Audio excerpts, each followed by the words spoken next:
Hey there, and welcome to Get Career Curious. Today's episode is a little different, but so incredibly refreshing. We're chatting with Father Tim Monahan, the Vocation Director of the Archdiocese of Chicago. Now, I know what you might be thinking. A priest on a career podcast? Really? But trust me, Father Tim's story and insights are packed with wisdom about finding your purpose, overcoming fear, and building a life that truly matters. Father Tim's journey took him from studying finance and business economics at Notre Dame to spending years in Italy and France during his priesthood formation. He has served in multiple parishes in Chicago and now helps young people explore their life callings, whether that's the priesthood or something else. If you're curious how faith, career, and purpose intersect in unexpected ways, or just want to hear some honest advice from someone who's been on his own unique path and has built a life he loves, this episode is for you. Let's dive in. Hi, Father Tim. Thank you so much for being here today. My pleasure, Marita. Thanks for having me. So, can you tell us a little bit about how you decided to go into the priesthood? Did you grow up always knowing this, or how did it come to you? It was a big surprise to me. So, grew up in a big family, and on my mom's side, a lot of them were doctors, nurses, and my dad's side, it was a lot of business. So those were kind of the two models.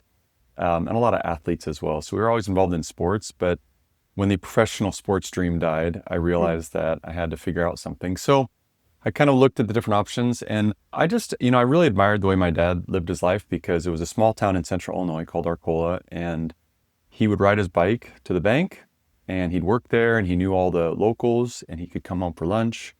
So anyway, so I admired his life, and I thought, you know what, sign me up. I'd love to work with him and love to live in a small town and kind of have a similar life. So I went to Notre Dame, studied in finance. I was really enjoyed my time there. I was captain of the fencing team and involved in intramurals and had some great friends. So I never thought about the priesthood growing up. But then I had a very powerful experience end of high school, because I got really sick and I couldn't play sports anymore and I couldn't go to school. And so it was a time of suffering and a lot of self-doubt and questioning. So I started praying a lot during that time. And I just had a very strong experience of Jesus, and I just really felt him being alive, felt an invitation to think about the priesthood. And I had a sense of him present in the Eucharist, present in his church, in my life. And I can really say, like, there was a distinct before and after from that moment. So after that, I was like, I didn't really want to be a priest, but I was like, you know what? It's at least on the table. Okay. So all through college, again, good friends, majored in finance, did well there, but the thought of priesthood never left me. So I was dating. I don't know. I just was kind of still planning on working with my dad and raising a family. But after college, I said, you know what? Let's just try this. Like, it was a restlessness, and it was the unknown of priesthood, and I was like, you know what? I just feel like I'm going to regret it if I don't at least give it a shot. So after graduation, I went and gave it a shot and had a very strong experience again, where I really felt Jesus inviting me to be a priest. And that was a moment of great peace. Okay, like, I'm in. So that's been, I had about 10 years of formation. I was able to study in Italy, which was exciting. I was able to live in France for 7 years. And then now I'm a priest in Chicago. So it's been an incredible adventure, and life has not gone the way I thought it was going to go, but I'm happier than I thought I'd be. Well, life really never does go the way you think it's going to go. That's for sure. So I don't think many people know how much education is involved in becoming a priest. So can you talk a little bit about the educational process to become a priest? I would love to, because one time I was talking to a doctor, and I said, look, we're spiritual doctors. So if you have a bachelor's degree, you basically have another 7 years of study and formation. And it's important when we talk about preparation, because it's not just the intellectual dimension. We talk about forming the humanity of the future priest, the intellect, the spirit, but also we call it the pastoral dimension, the outreach. Like, how do you interact with people? How do you serve people? How do you lead them? So these 4 different dimensions are all trying to be addressed during the time of seminary. So it's 7 years. Okay. So in general, guys will have a bachelor's degree. We have all sorts of different engineering majors, lots of finance majors. We have any major you can think of. And then on top of that, you add 7 years. So our guys, in general, they're ordained priests in their late 20s or early 30s. Wow, that's a lot of education. That is like going to med school. And that's unique to the Catholic religion, correct?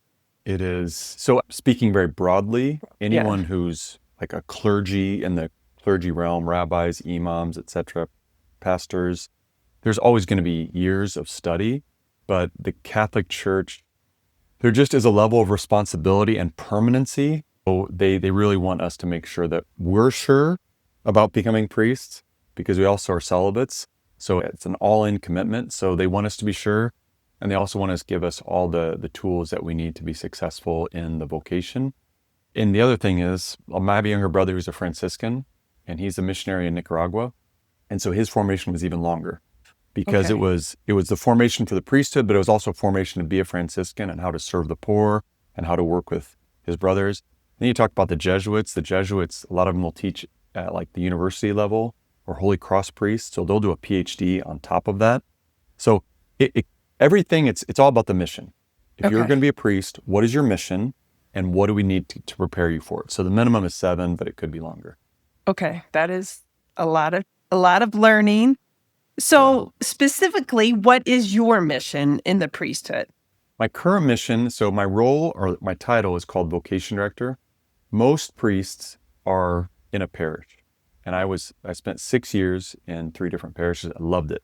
Schools, there's sports, there's mass every day, there's confessions, there's just tons of families and all ages and ethnicities. So parish life is very rich and intense and exciting.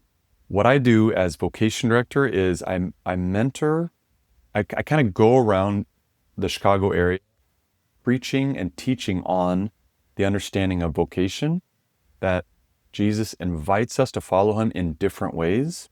So I preach on that, and then I work very specifically. I have all sorts of events throughout the year, and then I work very specifically with guys who are thinking about becoming priests, and that can be at the high school level, the college level, or young adults. So my main, it'd be like in general 15 to 25 are most of the guys I'm working with, but some are a little older. When you work with young adults, especially high schoolers, how would they know this is something they want to pursue? How do you guide someone through that process? I always invite them to pray and reflect on 3 themes. So it's capacity, freedom, and desire. So first of all, what are your natural capacities? So again, I think this is applicable to any career or any vocation or mission that you're on. Are you actually able to do this? Because sometimes I'll give an example. One time I was talking to a college student who he was like, Father, I'm thinking about the priesthood. And I'm like, all right, tell me about yourself. And we talked all about it.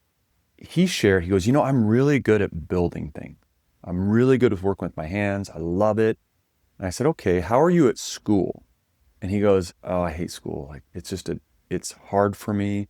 I finished high school and I was so happy to be done with it. I gave college a try, but it just didn't work out. I said, okay, well, you're going to have another 7 or 8 years of study. So I don't think the priesthood's for you, because you're very capable working with your hands and building things. And I'm not good at that, but you're not necessarily capable of sitting through class and doing all the essays and work that would be expected of you.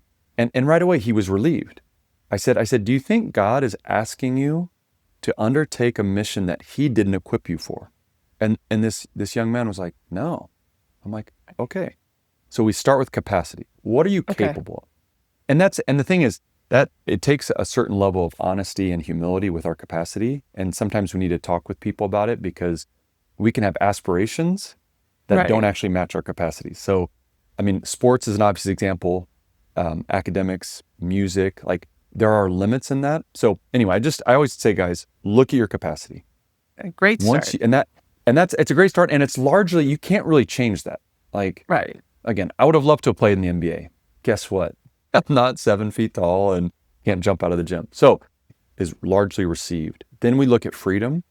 So the people I work with, I'll say, look, freedom is it, like in the biblical notion of freedom is I want to make a gift of myself to somebody, to God in his service, or to a spouse in marriage, or to a community that I'm going to serve. So Freedom is this power that God has given me to shape my life and to take responsibility for my life. But we all have obstacles to our freedom. So that can be family of origin issues, that can be some trauma, that can be addictions, that can be habitual problems that we're struggling with. If we reflect and we pray, we can sense I'm blocked in my freedom. Like I want to go in a direction, I'm a little bit stuck. And I would say a huge obvious area is our relationship with technology. Like I see people who are stuck because of their relationship with technology. So if we've gotten through capacity, we look at freedom. All right, where are we stuck? Where are the roadblocks? Where are the obstacles? And let's work on those. Because the more free we become, the more we'll understand ourselves. We'll grow in self-knowledge. Then we spend a lot of time working on freedom. Then the last step is desire. Because when we've actually kind of eliminated the things that we're not capable of, when we've worked, at least we're working on that area of freedom, then we start to understand, because as we grow in freedom, we become less afraid. And so then I can look into my heart and say, you know what? And especially if I have a sense that God loves me unconditionally, which he does.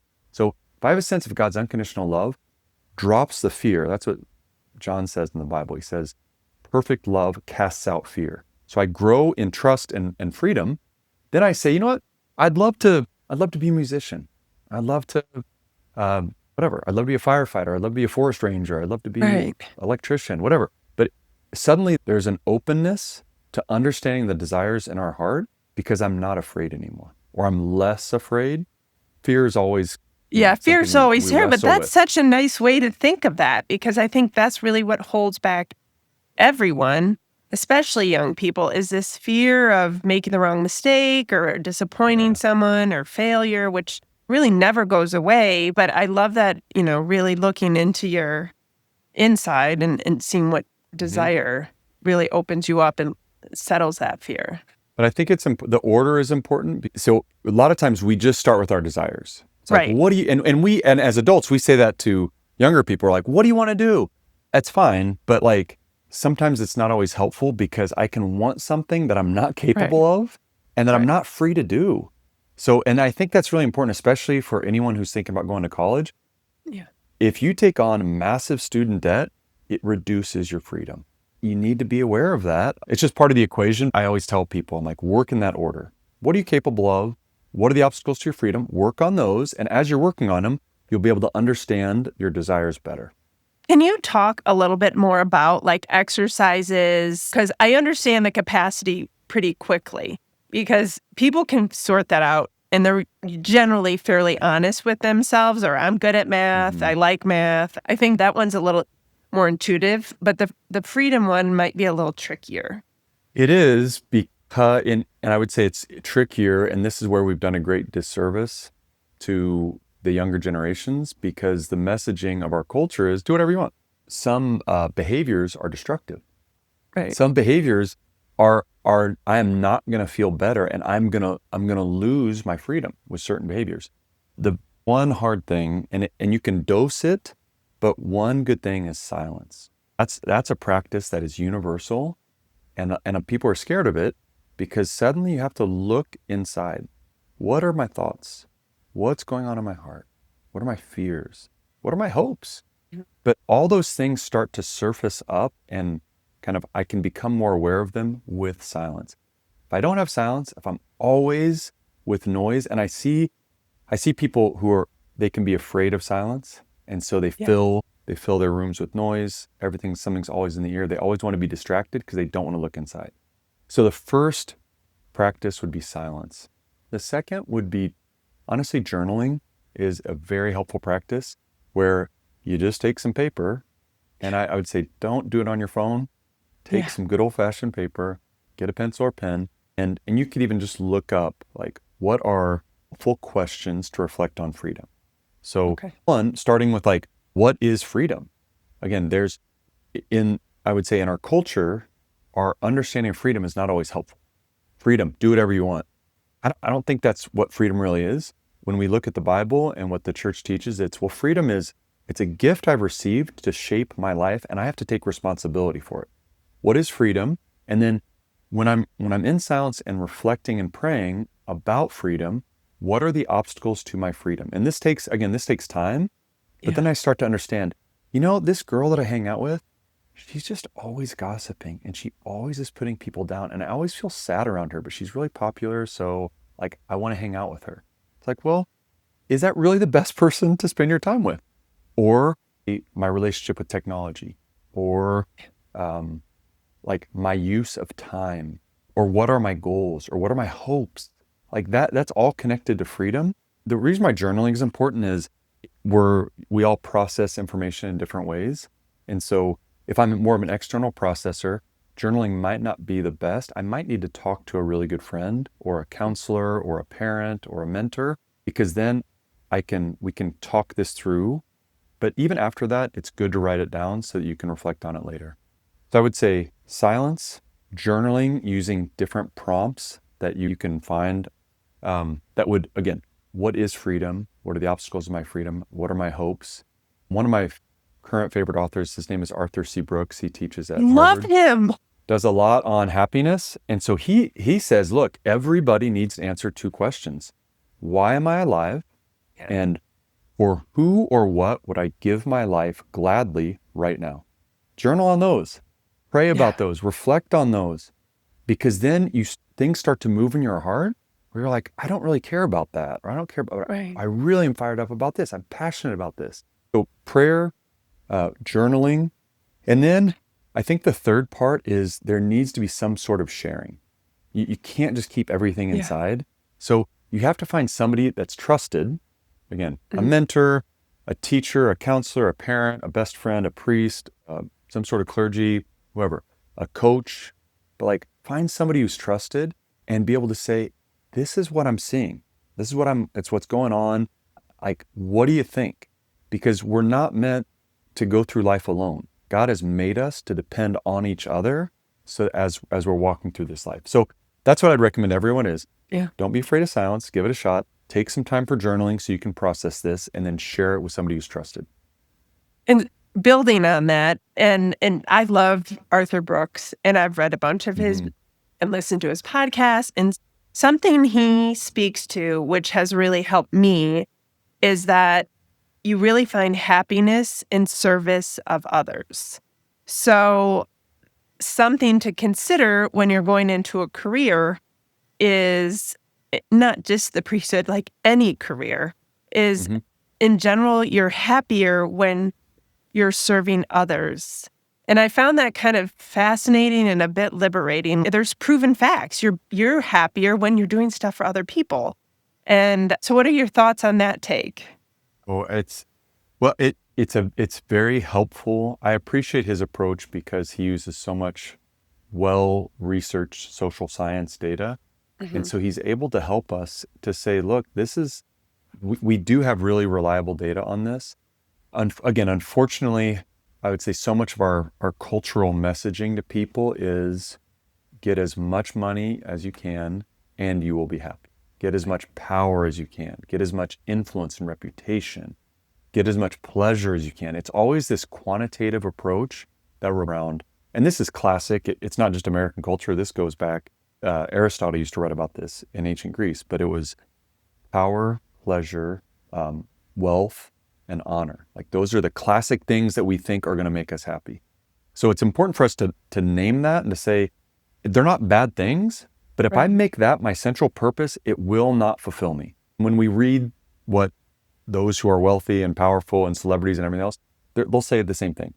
So I love what Arthur Brooks is saying, because he's saying, look, we have data. We do know what will make you happy, which is service to others. Because again, that's part of our freedom. I can choose what I'm going to make the goal of my life, and I can choose what's going to be the center of my life. And the danger with money, power, pleasure, or honor is if I make that the center, I tend to close in on myself because other people are going to get in my way. Whereas when I'm open to God and what his message is for my life, then I start to say, well, he's like, Jesus is so good about this. He says, it is better to give than to receive. And his example was, I'm going to lay down my life. That's the greatest love I can show to somebody else, is to lay down my life. And that can be, again, service is always about giving. Service is always about laying down your life, oftentimes in very humble, simple, hidden ways. But talk to anybody who serves regularly. They always say, you know what? I received more than I gave.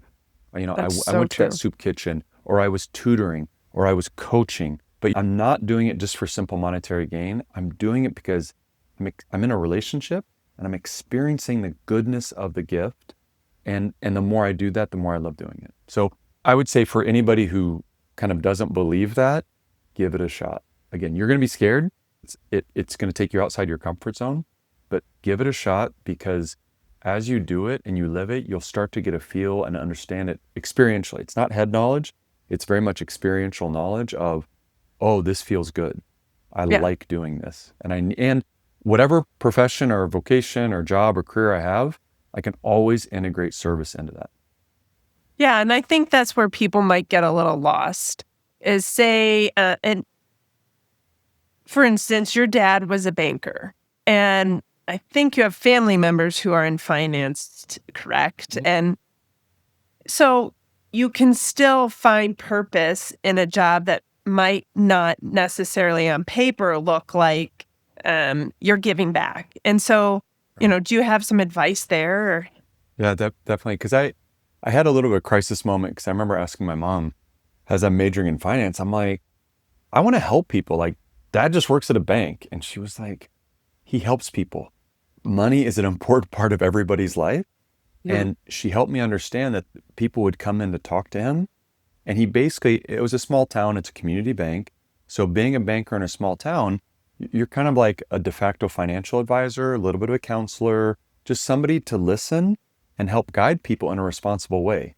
Because a community bank, there's so many connections with the locals that you're not just trying to maximize profit. Mhm. And so she really helped me understand. And I saw that with both his employees and with others in the town, was he was able to help people by being a patient listener and by helping them make very healthy and sound financial decisions that would help them their whole lives long. And it was really cool seeing he got an award for being a community banker for so long and whatnot. So it was just really cool seeing people express their gratitude for that. Right. And even like I look at some of my classmates who are finance majors and seeing, again, I would say professionally, they have a sense of purpose because they want to be excellent at what they do. They want to Mhm. they want to take care of other people they don't want to be cutthroat. They don't want to be just, trying to make the most money and, I guess, do it in a dishonest or aggressive way. So it's like the way they conduct themselves professionally, but also I see what they're doing in their own personal lives. They have families, the way they're able to serve spouses, children, church, the community. They're just, again, I would say because of their professional lives, it allows them the space to serve personally within the community and within the family. So I see classmates who have derived great purpose from that and great satisfaction. Right. There's so many ways to give back, not just of Always. your time and talents, but financially as well. So, getting back to your job, what is the most challenging part of your job? And then what is your favorite part of your job? So God willing, I'll be a priest until I die, and I'll be here in Yeah. Chicago. So I would say, broadly speaking, the best part of being a priest is I spend time with Jesus, and then I spend time bringing Jesus to others. It's it's intensely relational. That's Hmm. what I love about this job. Like, even when I'm in my office, it's corresponding with people. It's organizing events for people. It's connecting with people. And so I'm connecting with God, and I'm connecting with the people I'm called to serve. So I love the relational richness of my job. And no matter where I am as a priest, that'll be present. Right. Hardest part of my job. So currently as vocation director, I think the hardest part of my job is seeing, I'd say, guys who have a sense of, I think I'm called to the priesthood, and they don't give it a try because they're afraid. It's so hard to see, because I want to be so respectful of their freedom. And I always tell them, I'm here to help, whatever I can do to help. But ultimately, you have to make this decision. And if you're afraid and you don't even want to give it a shot for a year, Yeah. it's just sad to see. You're like, this could be a path that you would love. The other thing that's hard to see is sometimes I see parents shoot it down. Right. Parents will say, nope, my son's not going to seminary. I don't want him doing that. And I'm like, just let him try it for a year. So Right. that's the hardest part of my job. I never thought about being a priest. And thankfully, I had the chance to give it a shot, and I Mhm. love it. Had that been shut down either by myself or by others, I would be so sad looking back, realizing I never even had a chance to try that. So Yeah. And I think that's a common problem with a lot of people is like taking that first step, being brave. And if it doesn't work out, maybe feeling a bit like a failure. Any thoughts Yeah, there? I'll just call on another author, which is Brene Brown is so good about, she's able to name, so we're not very good about naming what's going on inside of us. Right. She says most adults in the United States can name 3 emotions, which is happy, sad, angry. But we have a very rich world inside of us.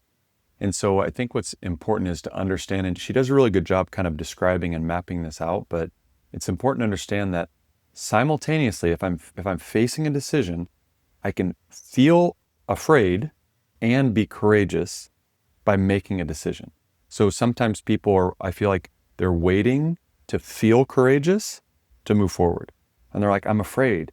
And that becomes the obstacle. Whereas Brene Brown does a good job of saying, you're feeling the fear, that's true, but you can be courageous by choosing to move forward. And we always need support through prayer, through others. There's a reward on the other side of courage.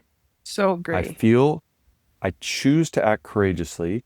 And then as I overcome an obstacle, I feel joy to say, wow, I did it. Like I took a trip last year. There's an excellent group called CORE, so Catholic Outdoor Renewal, and they guide expeditions through Utah, Colorado, Wyoming. They're based in Lander, Wyoming. So I had a group of my high school and college students from Chicago, and many of them grew up in the city. They'd never done any sort of backpacking or rock climbing. So we took them out there, and we're in Lander, and we're on this rock wall, and we're all belayed and strapped in, and everything's safe. But one of our high school students, he kind of got halfway up the rock wall, and he just got scared. Yeah. He was like, I don't know what to do. Like, I can't reach it, and I don't want to go down. And so we just had to coach him through it. But I was so proud of him because eventually, with some assistance, he made it. Like, he made it to the top of that path. And he was like, just seeing the joy of like, I was so scared. You guys encouraged me, and I moved. I did it. And then he was ecstatic. That's an image for me, is like, we get stuck. Yes, we get scared, but like, you gotta move. And even failure, I look back at my failures, I've learned so much from my failures, and they're not easy to live through, but I wouldn't trade them. Right. So can you talk a little bit about if someone tries to go to seminary and they say, oh, I'm going to give it a try. Like, I'm sure you've had success stories, and you've had some people who've said after a year or two, like, this isn't for me. Right. And my guess is you don't describe it as a complete failure, right? So I try and contextualize things for guys who are thinking about it, to say, look, your highest call is a life given to God and to others. And you can do that anywhere. So it doesn't have to be in the priesthood, but we're seeking holiness. We're seeking that faithful following of God. So basically, I try and help them understand the highest purpose is giving your life to God. And there are different ways that can happen. The priesthood is one way. So the goal is not in and of itself priesthood. Okay. The goal is, I'm following Jesus. I'm going to follow God. And I have to understand there are different ways to do that. So that helps as well. The context of giving my life to God, freely trying seminary, because seminary is challenging. And if a young man isn't free as he enters, he's going to resent and be angry about being in seminary, and he's going to feel like he shouldn't be there. Whereas if he freely says, you know what, I'm going to give it a shot, he's going to live it well. And that with time, sometimes it's only a year, sometimes it's a few years, but at some point we see guys realize, you know, this isn't for me. It's good. And I see how happy the other guys are, and they're energized, and it's life-giving, but it's not for me. And thankfully, again, we have enough experience with this that we're able to say, we give it time, but we're able to say to the young man, that's fine. Thank you for trying. Like, again, this is not a failure. You've formed really good friendships with the other seminarians. You the path of following God and serving him. That path it's going to look different, but the goal is the same. So that's what I always try and help guys understand, is the goal is not priesthood. The goal is, I'm following God in order to serve him and serve others. That might be in priesthood, so give that a shot. If it's not in priesthood, we've invested in you, you're formed. Use those skills and that experience and continue on a different path, but with the same goal. That's such a nice message. And it's a good way to look at a lot of life situations when you're scared. and you're Right. entering a new environment and you're not sure exactly of what steps to take. You work with a lot of young people who the priesthood isn't something on their radar. How else do you counsel them to choose careers? What advice do you offer? Yeah.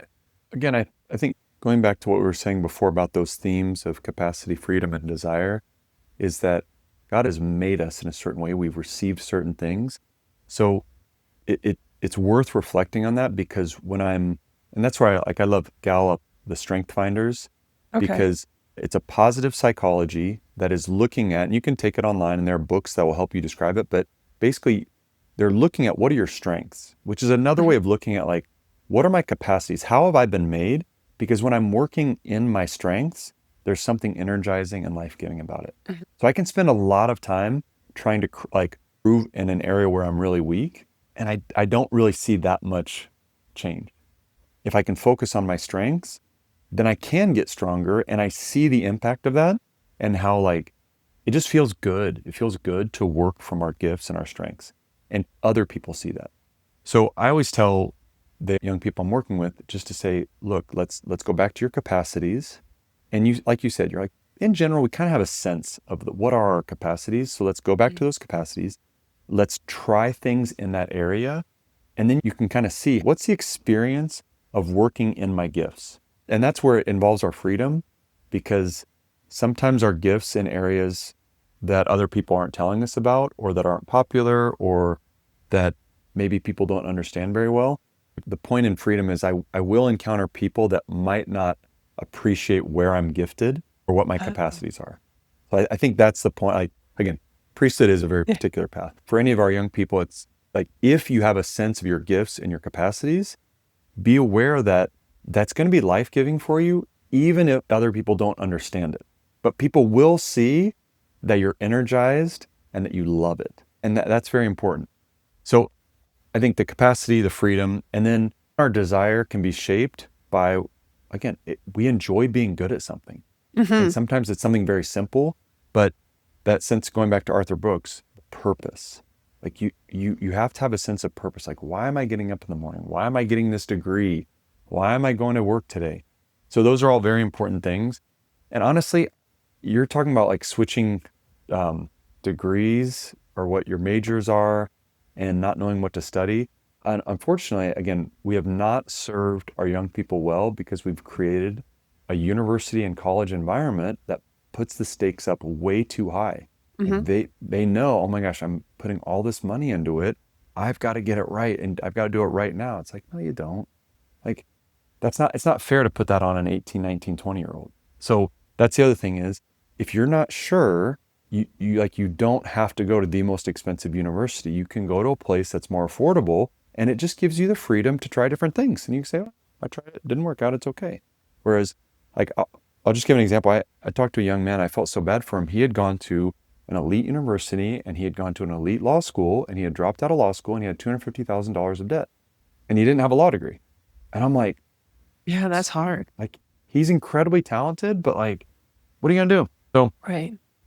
I just think it's important for us, find good mentors, find Yeah. people you trust, who can listen to you, who can give you honest feedback, and encourage you to take some risks. We all have to take risks. They're calculated risks, Yep. but they are risks.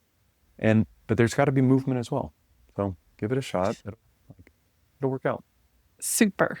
So I have just a couple questions left. I don't think many people know the day in the life of a priest. What is the coolest part of your job that not many people might know about? Coolest part of my job is the fact that people, and I'm infinitely grateful for this, is that people trust priests. Mhm. So what do I mean by that? I've been on an airplane, I've been on the L in Chicago, I've been on boats, I've been walking through airports, I've been on the street. People will stop me. They don't know me at all, but they see me wearing this, and they'll Mhm. say, Father, I need to talk to you. And sometimes they'll open up their heart in a very deep way. They'll ask a question, they'll ask me for prayers, they'll say, I'm suffering through something, I just need you to hear this and pray for me. So it's the coolest part of my job, is that I'm publicly Mhm. saying I'm I'm somebody who has dedicated my life to Jesus. I'm here to help you in whatever humble way that I can. And people take advantage of that. So in a good way, like I love the fact that they will stop me. And again, if I didn't want to be stopped, I wouldn't wear this. Right. But like I'm riding my bike through Chicago. And one time I was at a stoplight and this guy was like, "Can I talk to you, Father?" And I was like, "Yeah." And we're at the stoplight. And he just asked me questions about things. So it's really cool for me that I can be at the Cubs game. I can be in the grocery store and people open their hearts up and they trust me and they want to know. I don't know. They want to interact. So that's the part I love about it. That's very cool. And last, I just would love to know your perspective on our first U.S. Pope happens to be from Chicago. Tell us what excites you about it. I was at the Cubs game and I was with a bunch of college students and all these fans are like, "Hey, tell Pope Leo hello." Yeah. He's so relatable. He's from Chicago. He's an American. He's a sports fan. He speaks American Midwest English. He went to Villanova. He's a basketball fan. There's a goodness. There's a kindness. He's incredibly intelligent. He's humble. He's hardworking. But he also is a missionary. He spent years in Peru as a priest and as a bishop. So he understands what's going on in the global South and in Latin America. He spent a lot of time in Rome, so he understands Europe. He understands the Universal Church. So I'm excited because he's relatively young for a pope. He has a lot of different perspectives. He's hardworking, but there's like this kindness to him and a goodness. And he's made it a priority. He wants to work on unity.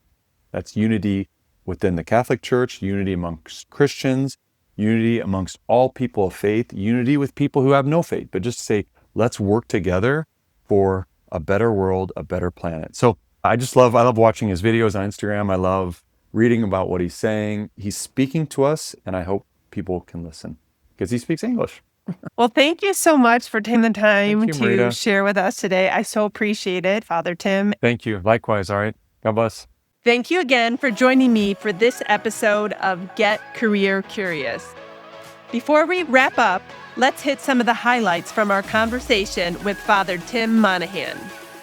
The biggest takeaway? Father Tim's 3-step framework for making big life decisions: capacity, freedom, and desire. He challenged us to get real about our strengths, work through what's holding us back, and then listen to what we truly want, reminding us that working through those questions in order matters. He also shared practical tools like embracing silence, journaling, and opening up to trusted mentors to help us process those big life decisions. We also talked about the power of service, how real happiness comes from giving back, no matter your career path. And Father Tim was honest about the hardest part of his role, seeing young people held back by fear, and the importance of courageously taking the first step, even when you're scared. He reminded us that trying something and realizing it's not for you isn't failure, it's growth. If you found Father Tim's advice helpful, or if you're wrestling with your own career choices, let us know what resonated with you. What was your biggest takeaway? And how will you use these lessons in your own journey? Our goal is to help listeners discover meaningful careers that bring them joy and purpose. If you know someone who could use today's insights, and honestly, who couldn't, please send this episode their way. And if you're ready for more real talk and career stories, hit subscribe and join our community. Thank you again for joining me, Marita McCahill, for this episode of Get Career Curious. Until next time.